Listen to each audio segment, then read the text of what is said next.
Har'a waan yeroo buna yookaan shaayii dhugnu nyaannu. Ijoolleenis baay'ee itti gammaddee nyaattuun hojjedha. Fooliin urgaasaa baay'ee appitaayitii namaa bana. Baay'ee urgaas.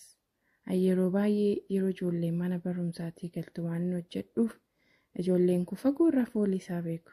Wanti barbaachisu aannan, shukkaaraa fi ashaboo xinnoo walitti danfisa. Zayitii daakuu furnoo fooliidhaaf immoo vaniilaatti naqeen waliin maka yookaan nan marqa. Erga akka gaariitti marqee booddee tokko tokkoon hanqaaquutti naqaan walitti marqa. Isa booddee zayitii ho'aa keessa bubuusuun bilcheessa.